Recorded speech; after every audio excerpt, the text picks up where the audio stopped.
There's a quiet place that gives me peace when I'm alone with you.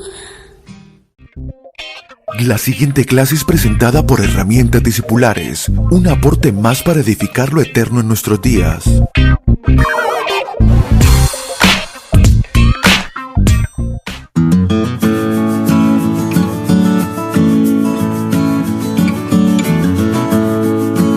Saludos amados, bienvenidos a nuestra clase 90 de Herramientas Discipulares. Nos hemos propuesto en estas clases trabajar acerca de las virtudes de Cristo, tomándolas para ser imitadores de esas virtudes, revestir nuestras almas, incorporarlas en acciones, en pensamientos, en palabras. Realmente deseo que estén siendo tomadas estas clases, aunque sencillas, aunque sumamente escolar, pacientes, nos sirvan como una herramienta para meditar en cosas, para que por el Espíritu pudiéramos hacer una evaluación de cuánto de estas virtudes están ya expresadas en nuestras vidas, cuáles de ellas todavía no hemos trabajado y que necesitamos trabajar, y de esta manera que estas clases sirvan como una herramienta para meditar, para trabajar todos los días. Y así como sabemos que en la vida natural nosotros avanzamos por trabajo, por esfuerzo, por el sudor de la frente, como le dijo Dios a Adán cuando lo quitó del huerto, pero en las cosas espirituales no se avanza por sudor, sino que en las cosas espirituales se avanza por entendimiento y por acciones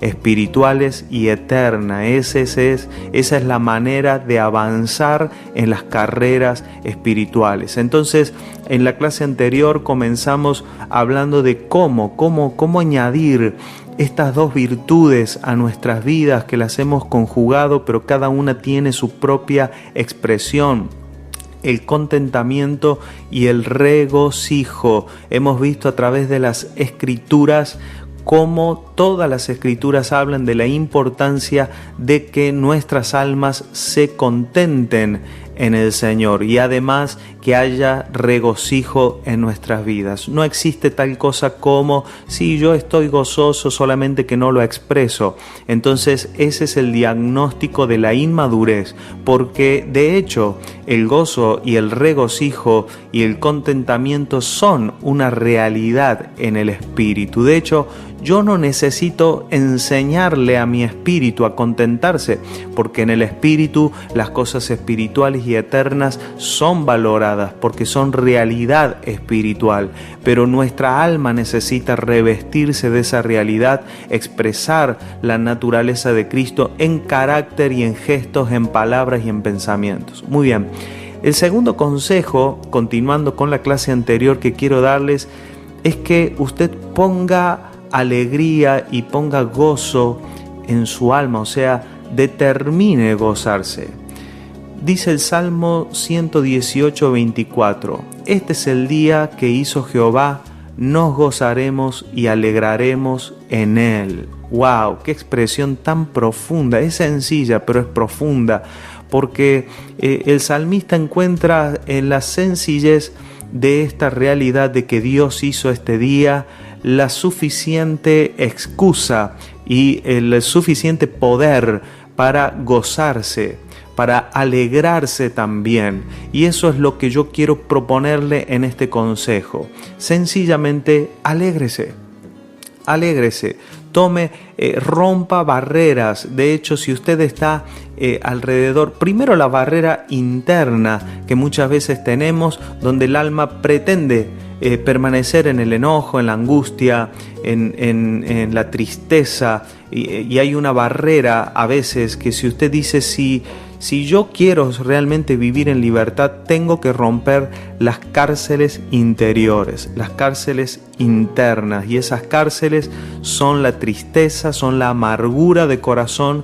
Entonces es una cárcel que se vence de una manera puntual. Esa cárcel se abre gozándose, alegrándose, determinarse a decir basta, no más para la tristeza, no más para la amargura, se terminó, voy a gozarme en este día, y en esa determinación determinación, luego habrá que mantenerla, porque también hay cárceles externas a nosotros que pertenecen al alma, no solamente cárceles, limitaciones físicas, como nos ha tocado vivir en este tiempo en lo físico, casi a nivel mundial, donde atravesando y pensando que estas clases van a trascender en el tiempo, contarles que estamos grabando esta clase en medio de tiempos donde estamos en cuarentena, donde están limitadas las maneras de moverse en la ciudad, y eso produce una forma de tensión física, pero todo el tiempo nosotros estamos lidiando con este tipo de cuarentenas en el alma. ¿Cómo es una cuarentena en el alma? Cuando estamos rodeados de circunstancias o de personas o de actitudes que no nos dejan otra opción que estar en tristeza, en amargura. Y eso puede ser vencido por la obra del Espíritu. De esa cuarentena no nos saca ningún gobernante ni ninguna circunstancia física, sino que la manera de ser libres. Y esto también va como un consejo puntual en el Espíritu. Decirles, mis amados, de que a veces nosotros tenemos la expectativa de que Dios cambie circunstancias externas, y eso está bien, podemos pedirle al Señor cambiar. A veces he visto a personas que por cambiar y modificar la amargura del corazón cambian de geografía, cambian de trabajo, cambian de iglesia, hacen cambios externos. Sin embargo, debo decirles que las cárceles del alma acompañan a las personas. Esas cárceles no dependen de las personas. Por eso el apóstol Pablo decía, no tenemos lucha contra carne y sangre, es decir, nuestro problema nunca es con gente, sino que tenemos asuntos que vencer, y esos asuntos son primeramente por la obra del Espíritu en nuestras propias almas. Y entonces, ¿cómo vencemos? Alegrándonos, contentándonos, trayendo gozo a nuestras almas, de una manera determinante, venciendo, aunque la circunstancia externa me diga que yo tengo que estar triste o en amargura, no importa, eso no va a gobernarme, porque operar en la libertad de Dios es primero sentirlo nosotros, pero también manifestarlo en nuestra vida diaria.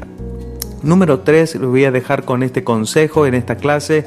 Pida a Dios la revelación y el entendimiento para encontrar todos los días una fuente de regocijo en el Espíritu. Es decir, aun cuando un día estuviera cargado de adversidades o de desafíos, también podemos saber que en el Espíritu nosotros tenemos una fuente, un alimento que no depende de las circunstancias externas. Por lo tanto, esto siempre tiene que estar. Pedir a Dios, porque esos son pedidos altos, les llamo yo. Son pedidos y oraciones altas, que son más altas que aquellos pedidos. Yo puedo pedirle a Dios, supongamos, vamos a poner un ejemplo, que todos en algún momento hemos atravesado alguna circunstancia económica, financiera, algunas más graves, menos graves, no importa, siempre estamos lidiando con algún tipo de circunstancia así. Yo puedo pedirle a Dios, decirle, Señor, ayúdame, trae una solución a esta circunstancia económica. Esa oración es válida, es aceptable, usted puede hacerla sin ningún problema. Siempre ore a Dios y siempre prefiera orar a Dios, pero esa oración tiene una altura que está marcada por lo temporal, por lo material.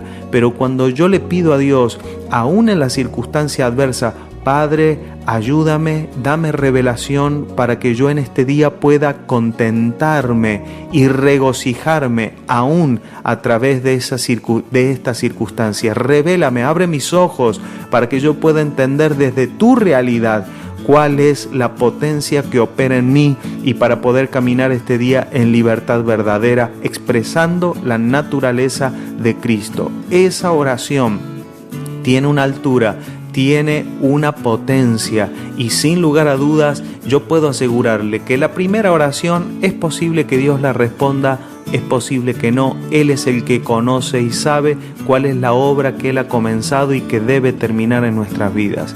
Pero si le pedimos a Dios revelación y le pedimos al Padre que Él nos dé entendimiento, nunca se negará a darnos semejante beneficio. Un fuerte abrazo y hasta nuestra próxima clase. Gracias. Chau, chau.